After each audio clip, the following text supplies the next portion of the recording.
Welcome back to Good Morning KU. I'm Hayden. My name is Antonique. It's a pleasure to be here with you guys. Yeah. I hope that your weekend went well.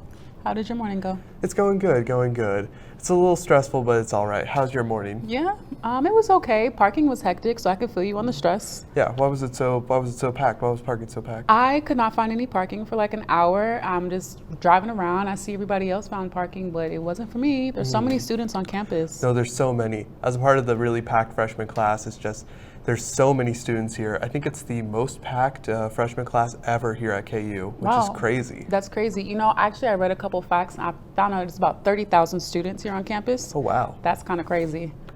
No, yeah, it's pretty insane. How many freshmen do you think there are? I would have to say probably around like 5,000 freshmen. That's crazy. So I think there actually another fact is that there's the most highest total ever of out-of-state freshmen here. There was a 24% increase. I think that's pretty cool. 24% of those students are minorities. That is the highest ever that KU has ever seen. That's crazy. Right? Oh, speaking of packed, there was another really packed incident that happened this week, and that was Beyonce and her traffic accidents, or not accidents, but like traffic jams, I should say. Yes, Beyonce brought out all of Kansas City last night to the Arrowhead Stadium, and traffic was crazy. I can say there was about a 4-hour delay for people to get home. Some people did not get home until about 3 a.m., which is crazy. No, yeah, that's awful. I feel really sad for those people. But yeah, there were a lot of things happening with Hollywood actors this week, including, as many people probably know, Taylor Swift and the Chiefs at the Jets game. The Chiefs were able to win 23-20, I want to say. And no, yeah, you have the ever famous Taylor Swift and Travis Kelce romance brewing up. Right? Taylor Swift is making Travis Kelce the reality star that he's always wanted to be. So good job for him. No, he's living his best life right now. And there were some other A-list actors up there. I think I saw Ryan Reynolds up in the box up there. Blake Lively. Ooh, nice. And then right here in Lawrence, there was another A-list actor. You may know him, Keanu Reeves. He was playing at Liberty Hall with his band Dog. I can't say. No, I should know this, honestly. But he was playing there with his band, and there was a long line outside. Looked like a lot of fun. I had work, so I was unable to go to that, but I wish I could have been there. It sounds super cool. I didn't even know about it, so that's super cool. Actually, we do have some more conversations about new things that are going on campus.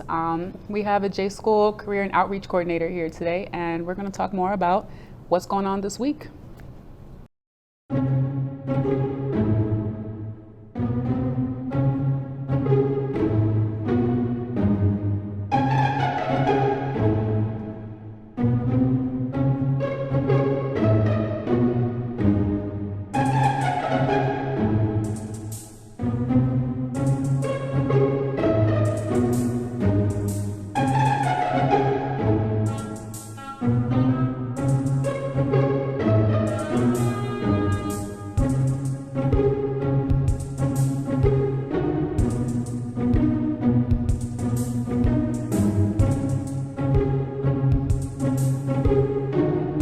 Three days later.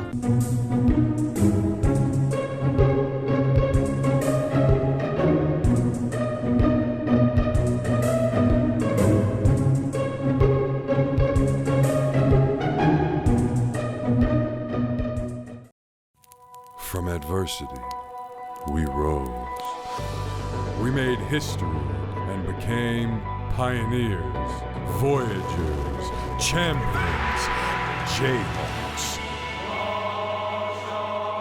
And when our chant rises, haunting and hallowed, Jayhawks are telling the world what's near. Victory. Welcome back. We're going to sit here with our guest, Steve Rottinghaus, the J-School Career and Outreach Coordinator. There are some activities going on this week, and he is the person with all the information. How are you? Doing all right. Thanks for having me. No, you're most welcome. So I hear there's a career event coming up. When is it going to be? Yeah, the career fair. We're 2 weeks away from this Thursday, so October 19th from 10 a.m. to 3 p.m. Beautiful. I'm hoping for 30 companies. Right now we have 20 officially registered. There's still some that are waiting to make that official commitment. But yeah, we'll have TV stations, newspapers, digital marketing firms, PR firms, advertising agencies. So anything you can kind of think of connected to the J School curriculum should be represented. Beautiful. That's pretty cool. Now, for people who want to, like, you know, they still kind of want to get prepared, do you have anything set up for people to, like, figure out how to get ready and anything like that? Yes, we do. This Wednesday, October 4th, so from 5 to 7 p.m. at Clarkson Gallery, we have the Student Success Series. We partner with the William Allen White trustees, and we're going to give some career fair tips to make sure students get the most out of the experience. We'll do a little bit resume prep as well, and then some networking tips. So yeah, from 5 to 7 at the Clarkson Gallery, we encourage students to attend. Beautiful. Now let me ask you, so I know that on Wednesday, this is going to be like a preparation. Do you want them to like dress for success to like kind of see like, you know, is that an opportunity to like practice to see how to show up and present themselves? Yes, I would definitely encourage that. I think it's always good to get that habit when you're trying to make that networking experience to your benefit. You always want to dress up a little bit. The same with the career fair. I always say dress like you would for an actual interview. Right. It's always good to get in that proper mindset. I mean, if you forget to dress up, you know, especially for this Wednesday, that's okay. But I think it's always good to get in that mindset where when you're going to network with professionals, you should dress up a little bit. Beautiful. Now, also, is this something that's more for like upperclassmen, or can like freshmen and so come just, you know, to get prepared and learn how to practice? I think it's great for all students, even for the preparation, then even to the career fair. I know a lot of times people think, hey, it's strictly for the upperclassmen, but I encourage underclassmen to show up as well, because it's always good to get in that networking mindset, find out what these companies are looking for. So if you want to reconnect, say, a semester or a year later, you can say, hey, I've been working on these skills in the certain areas, and I think I'm more suited to look for a job or internship right now. Beautiful. Now, from what you know, and just like from your history and everything, are these going to be like opportunities for internships, or are these like outright for like careers? Combination of the two. Okay. A lot of them will be promoting their internships, say for the spring, summer semester, but then some are actually going to be looking for, you know, people to fill their entry-level positions. Beautiful. So it's kind of a combination of the two. Again, I think it's just always great for students just getting that habit of networking with professionals, find out what they're looking for, and the companies want to get to know you as much as the students want to get to know them, and they're willing to share all their opportunities. Oh, I think that's super cool, and I think it's an amazing opportunity. So this Wednesday.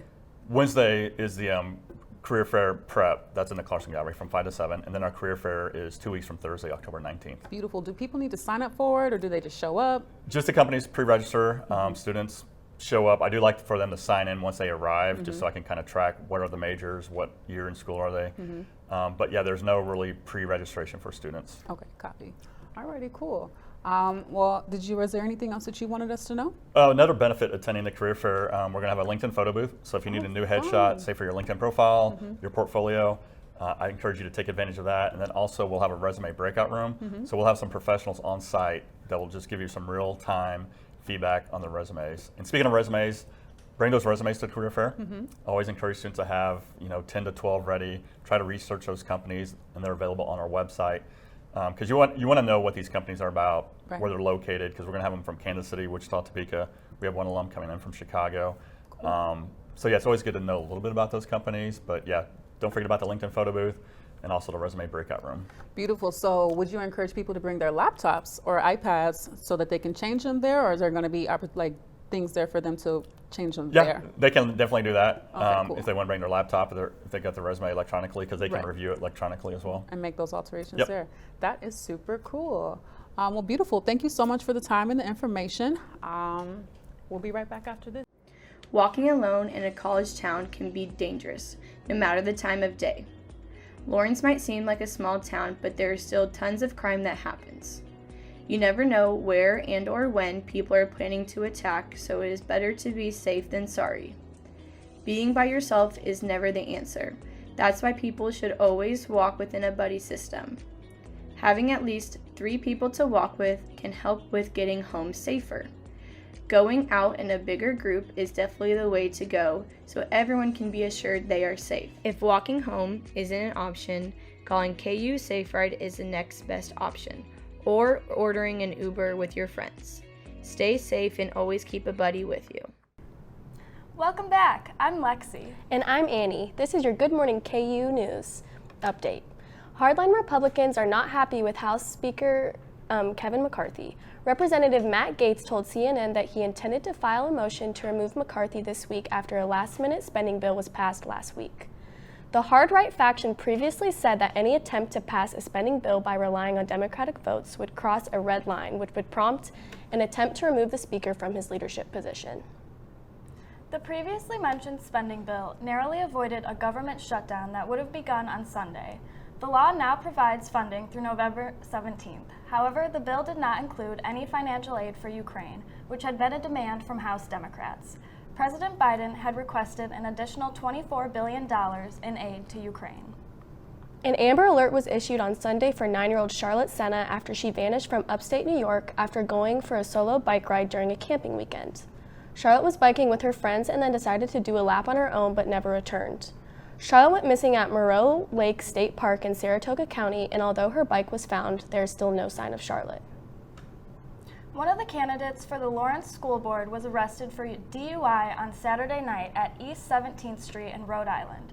31-year-old Kevin Coronado is the pastor at Revive Church and a member of the Lawrence Douglas County Public Health Board. The school board election is November 7th.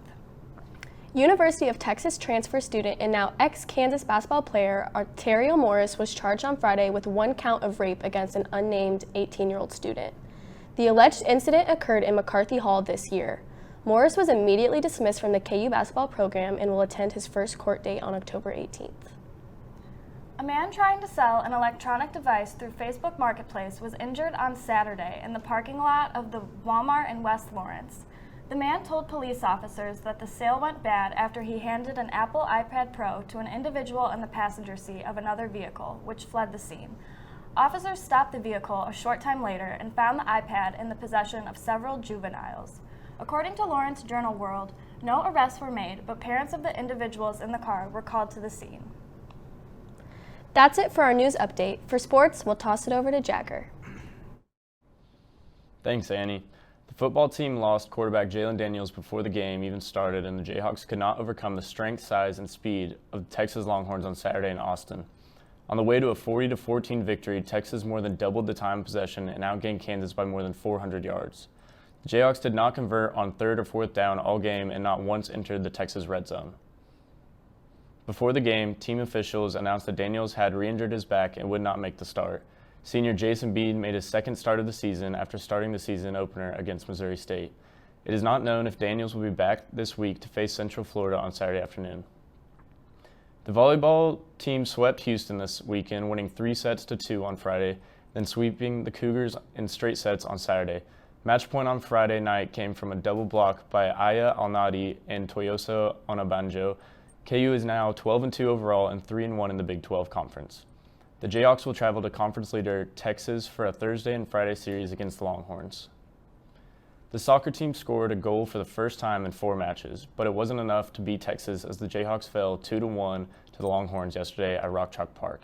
Freshman Caroline Gaston scored her first career goal late in the match, but KU lost its first home match of the season. Kansas is now 3-4-6 on the season and 0-3-2 in the conference. Next up is a road trip to Fort Worth for a Thursday night matchup with TCU. The cross-country teams competed in 2 meets this weekend. The women's team placed 2 in the top 10 at the Gaines Creek Invitational in Columbia, Missouri on Friday. Senior Lona Latima placed 4th and junior Kennedy Kruger was 9th, to help the Jayhawks to a 6th-place team finish out of 23 teams. Meanwhile, at Notre Dame, senior Chandler Gibbons won the individual title with a personal best time over 5 miles, finishing in 23:08. As a team, the Jayhawks finished in 14th place out of 18 teams. KU will next compete in 2 weeks at the Pre-Nationals Invitational in Charlottesville, Virginia. That's it for sports. Thank you for joining us. Make sure to come back at 3 o'clock today.